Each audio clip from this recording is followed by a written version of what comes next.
And now, from the CFTK-TV studios, this is Open Connection with your host, Robert Pictou.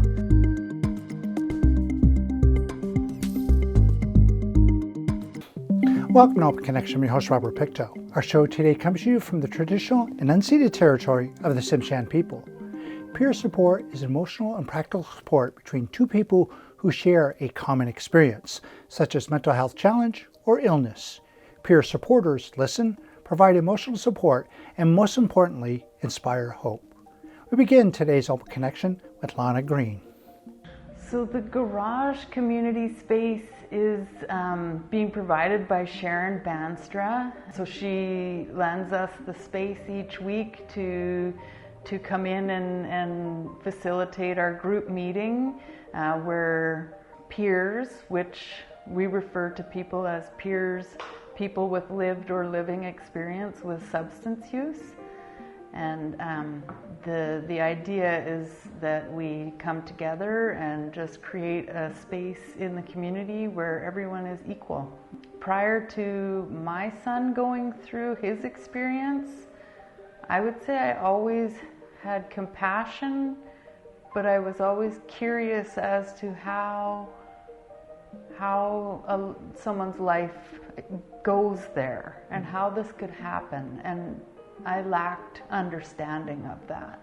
I think what I feel is that I'm committed to unlearning what I thought I knew and learning, listening. I think we need to start, if we're going to learn together, we need to listen to the people who are experiencing this.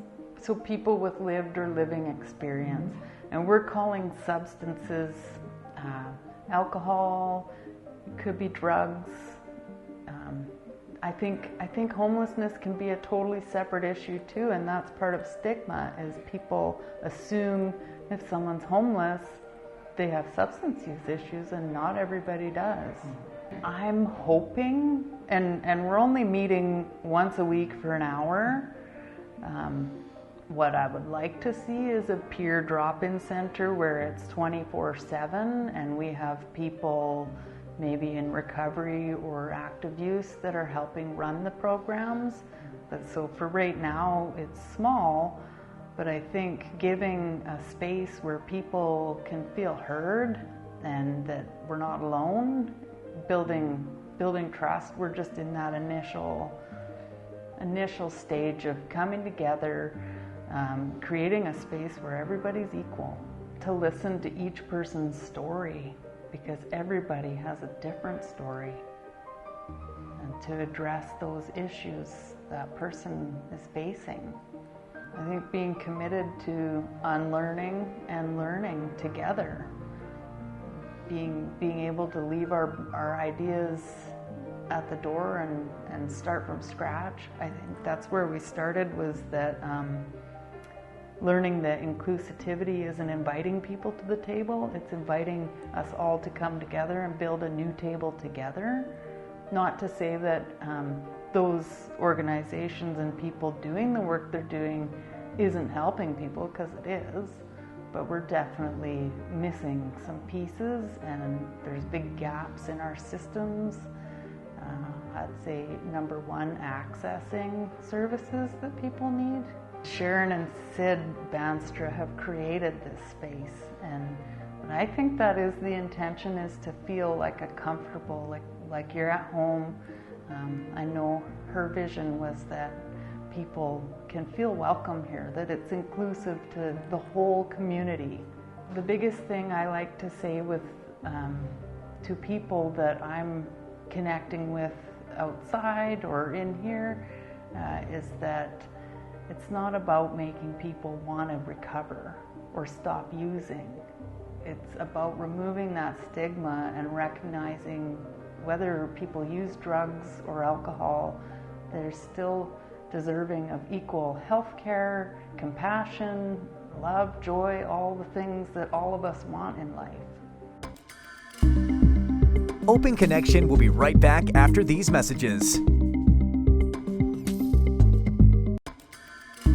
And now, from the CFTK-TV studios, this is Open Connection with your host, Robert Pictou. a mother. A father. Son. Daughter. Brother. A sister.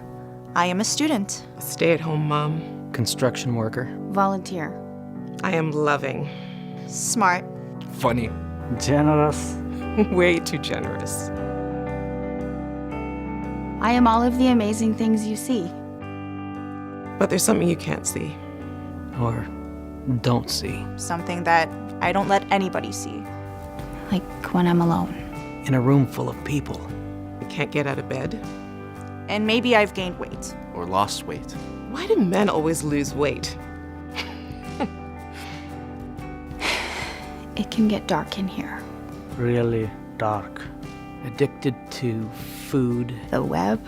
Work. Sex. Alcohol. Something to take the pain away. To feel happy. To feel something.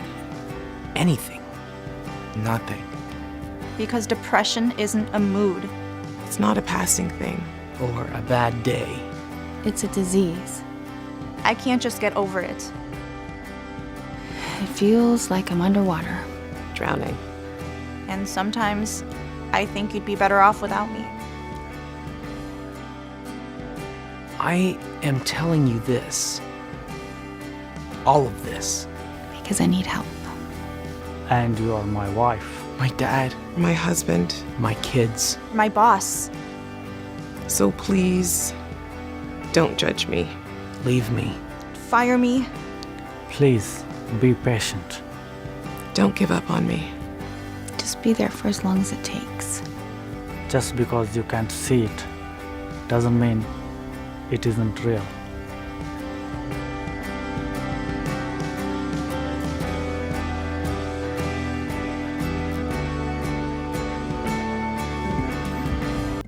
Thank you for staying with us. The term addiction is commonly used in such a vague way, there have been many attempts to define it more clearly. One simple way of describing addiction is the presence of the 4 C's: craving, loss of control, the amount of frequency of use, compulsion to use, and use despite consequences. Let us return the conversation with Kathleen McLean. I come from both sides of it. I've had a home and then I've been homeless. I've also been sober before I went to treatment, but I've also fell off really hard, and that's where I am right now. Well, I know that I've worked at a place before where someone would come into the store and they'd be like, oh, watch that person, they might be stealing, and that's not right for a place to judge. What if they do have money? What if they are coming in? You can't just base it on how they look. And so I always thought that was wrong, and I always thought you gotta have a good heart to be not judgmental. Can you imagine going into a store and being followed just based on your skin? It's just something like that, I don't think any store should be doing that, even if they're protecting their store. I feel like everyone should be welcome in a store and feel welcome in a store. We had a house fire where we lived, and then we were living with a relative. But because my addiction got so bad, we were kicked out. And it's not their fault. Our addiction got so bad that we weren't spending our money right, and we still aren't. It's just, I've known of the Nishka office that are supposed to be helping us. I'm waiting on my ID so we can actually go back to treatment. Because I have 4 girls, and I'm so thankful that we have relatives that are taking care of them. And that was our plan, is just get our ID and we're gonna be going far. And I think that's why I'm really thankful for this right now, because it's somewhere where you can go get access and feel that help, that support. They have a wait list for everywhere. There's a long wait list to get into some places. So I've been on an AA meeting online, but that's as far as I go for support. And I haven't been on it in a while either. My addiction has gotten so bad where I just haven't found that anymore. Addiction, It comes from grief, it comes from trauma, and when you go through stuff like that, sometimes you just go, you know what, whatever, and then you just stop caring about yourself. I think that I've surrounded myself with a lot of people who understand where that comes from, like where there's a lot of us that have the same stuff, and I don't know how I would be able to explain it. If I were to say, if someone was like, oh, you're in addiction right now, and why, like you can get over it right now, that's sometimes not it.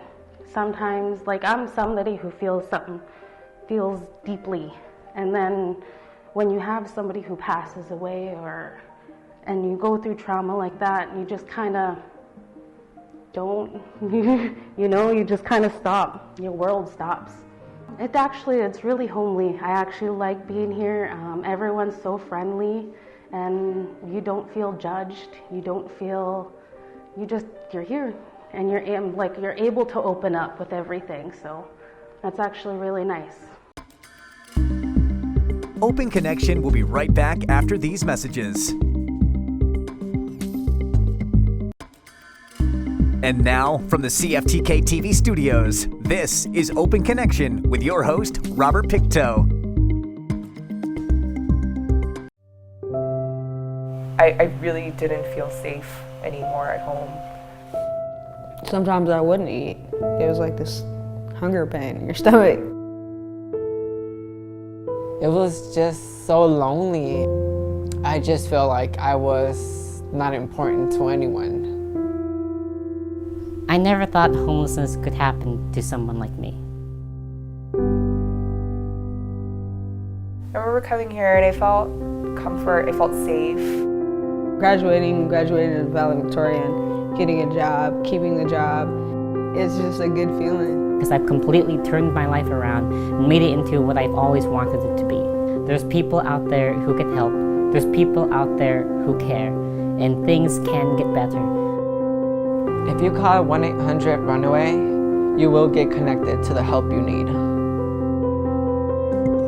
Welcome back to Open Connection. Alcohol, like other drugs, has a powerful effect on the brain, producing pleasurable feelings and blunting negative feelings. These feelings can motivate some people to drink alcohol again and again, despite possible risks to their health and well-being. Let us return to the conversation with Curtis Bevan. I was born and raised in Burnsville, and I traveled up here every summer to go fishing and, mushroom picking, whatever with the family. My dad's side is Lake Badman Nation, and my mother's side is Simpson Nation from Kitsillas. Well, 5 years ago, I was off and on through training courses for LNG and then some. Customer service, and I went through probably about 16, 17 different programs. But as far as homelessness went, I was homeless quite a bit because of my alcohol addiction, and I was off and on, in and out of the house, sleeping outside during the winters, 34, 50 below weather, and hitchhiking back and forth. And as far as homelessness went, I've been through quite a bit of it because the stigmatics and, just being labeled as a drug addict, alcoholic, and just didn't want to be around in the places I was staying because of it. And yeah, that was most of it. Like, I stayed a lot of the time outside with my friends and family, and hitchhiked back and forth quite a bit just to get away. And, most of the time I was on EI, sometimes I was on welfare, and just traveled back and forth from here to Burns Lake, Prince George, and Smithers, and stayed outside in banks and under a tree or in an old van or something. And always hitchhike. Sometimes I stayed under in an old outhouse in the rest area. I mean, it was getting pretty bad for a while. I'm just happy to have a roof over my head. Like, I camped out for a couple of years too, a few years. And thanks to the resources around here, like Friendship Center and ICMT and the shelters, you know, really helped, especially with the $5 bus, you know. It gave me a place, a roof over my head, a place where I can shower and, you know, actually clean myself up. As far as clothing and stuff goes, it's really hard life out there because you can get your stuff stolen from you at the shelter or even on the street if you leave it for 5 minutes because you're carrying most of yourself with you. And, you know, if you're with somebody else, you're doing the same for them too. And it's just, it's ongoing and it's not stopping. What I find is there's, you know, and they're ruining a beautiful place too. Like, people are stealing our stuff when we're outside and we don't have a place to stay and scattering it all over the place. Then we have people looking at us like we're not the garbage or we're just, you know, dirty. Don't care about our land or families or where we're from anymore. We just don't want to bring it there. And we're being looked down upon because we're alcoholics. And some of us are recovered drug addicts. Like, I've been clean for 8 months. And now I'm just, the least I could do with my health problems and everything that's overwhelming me is have a drink once in a while. Maybe I'll smoke my habits, which is weed and cigarettes. And doctors don't even want me to do that anymore. So I'm gonna get shoved in the corner when it comes to this, and doesn't want me to go to work either. I'm struggling with getting, you know, disability. Open Connection will be right back after these messages. And now, from the CFTK-TV studios, this is Open Connection with your host, Robert Pictou. Making a difference refers to the impact that your actions have on the world around you. While sometimes your actions have a negative impact, making a difference refers to the positive ways that you can affect the world. In this final segment of Open Connection, let us return to the conversation as Curtis shares how he is making a difference. I feel like I'm getting in better shape, but I keep falling. I'm like falling over all the time. I'm blacking out. My heart's no good. All I do is care, and I bring food out when I can. And I clean up as much garbage as I can around me. And I treat everybody equally. Like, I don't care if they're doing drugs or not, because they all used to be our friends, and they are our family too. And we've lost too many of them on the street. I mean, I've done surveys for the $5 buses and for homelessness and everything a few years back, and it seemed to have helped. I mean, the camping hasn't helped. I can see that, you know, it keeps getting ruined all the time because of the drugs and stuff in the rural areas, because they're getting ripped off from the surrounding areas, right? And I see that CN's got a place down there with the, you know, what do you call it, fuel cans and everything, fenced off. I mean, you could put an awning there, shower stalls, and little camp there, and you could be monitored around. Not like it's a jail or something, but, you know, it could be helpful, I think. I feel it's pretty peaceful. Like the church is helping out quite a bit, and I have a hard time dealing with church because my dad's been through. He's been through, LeJack and whatnot, and it's pretty hard to deal with. I've been looking into it. He died when I was 3, got hit by a train. And there's not much that has been done about it. But, I run around, deal with that every day too. Like that train's a constant reminder, traumatizing.